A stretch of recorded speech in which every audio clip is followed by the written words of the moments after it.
In 2022, the Mori Arts Center Gallery in Tokyo hosted an exhibition for the works of Yoshihiro Togashi, which featured, among other things, tributes from fellow artists.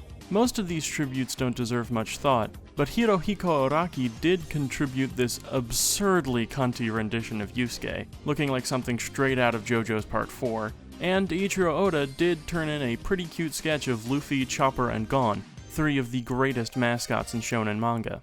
What is really interesting, though, is what Oda had to say about Togashi at the event. Here's the quote he provided, although the only translation we could find of it was really bad, so please bear with me while I try to read this. A few years ago, I met with Togashi-sensei for the first time in a long time at a certain place and thanked him.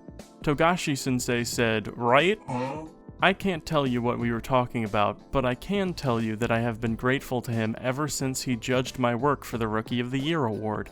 I have been following Togashi's works since his award-winning works, and I have an image of him as a cunning author who can change his appearance at will. Oh my god, bro. He shows his ability in important places. That's why I can't take my eyes off him. The story of Amanuma and Kurama in Yu Yu Hakusho gave me goosebumps. I admired the freedom of Level E. I believe that writers can become slaves to their readers. In that sense, Hunter x Hunter is also free. It's cool. Congratulations on the Togashi Yoshihiro exhibition."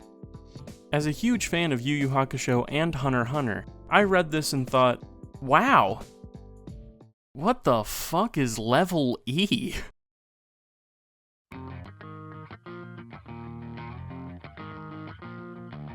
Level E was a manga serialized in Weekly Shonen Jump between 1995 and 1997, bridging the gap between Yu Yu Hakusho, which ended in 94, and Hunter x Hunter, which started in 98. The series begins as a comedy about an alien prince coming to Earth and dragging his human hosts into various misadventures, but quickly spins out into a collection of short stories from various genres, often bearing only a slight connection to that initial premise. Arcs are short and range everywhere from harsh and creepy horror to a mildly amusing and very Togashi take on superhero tokusatsu. It doesn't always work, but it is always fresh, and it's clear that it is that element that Oda connected with. When Oda says he admires the freedom of the series and the way Togashi never became a slave to his readers, he is honing in on the experimental nature of the manga. Togashi is riffing on styles, playing with genres, and not letting the regular structure of a shonen manga hold him down. Is it a continuous, serialized story? Kinda. Characters and arcs do return from time to time. Is it episodic? Kinda. Many elements and stories appear and disappear without much notice. It's comedy, it's action, it's horror, it's sci-fi, it's fantasy. It's one big sandbox for Togashi to build whatever castle he feels like that week. The results are mixed, but that is the intention. It's his attempt to get some shorter stories off his chest and figure out what works and what doesn't. Even his art style fluctuates, as you can tell from the images we've been showing on screen. Level E is more about the artist's process than it is about the story proper. One Piece is obviously a lot more story-focused than Level E, but it's clear that Oda likes to mix up his aesthetics. One of the great joys of each arc is finding out what new setting he's going to drop us into. Whether it be classic horror movie Gothic and Thriller Bark, ancient Egypt-inspired cities and desertscapes in Alabasta, or the Tim Burton-esque fantasy land of Whole Cake Island. Oda is always trying to explore a new side of his abilities.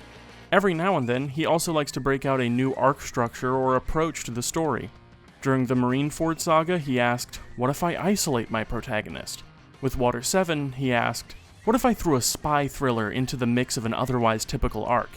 And in Wano, he asked, "What if I wrote an arc that was simultaneously way too long and way too short?" Let's hope he doesn't ask that question again. The point being, just like Level E, part of the charm of One Piece is this sense of freedom. That's why I have never understood people who hate on arcs like Long Ring Longland.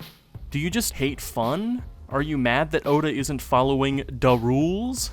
Personally, the thing Oda appreciates about Level E is one of the things I appreciate about both his and Togashi's work. They have never become slaves to their readers. They've never become slaves to the expectations of the shonen demographic or the battle shonen subgenre. They like to mix it up, keep it fresh, and have fun with it. There are a lot of writers out there where once you've read one thing by them, you've basically read their entire body of work. that isn't the case with writers like Oda and Togashi. But there's another, more specific connection between One Piece and Level E. In Chapter 14, Boy Meets Girl, Togashi introduces the concept of a slave auction that sells mermaids. Not only mermaids, but mermaids whose tails are split down the middle, allowing them to walk on land. Immediately, every One Piece fan will recognize the similarities. In One Piece, mermaids' tails split in two once they reach a certain age, allowing them to walk on land. And mermaids are a central attraction in the slave auctions of the Saba-Odi archipelago.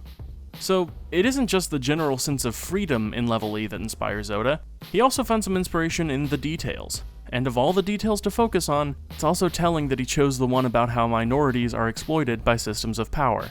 After all, one of the other things Togashi and Oda share in their work is the consistent portrayal of rich people and social elites as sadistic, freakish monsters who represent the worst of humanity and must be put down at all costs. That's another reason why they're two of the greatest shonen writers of all time.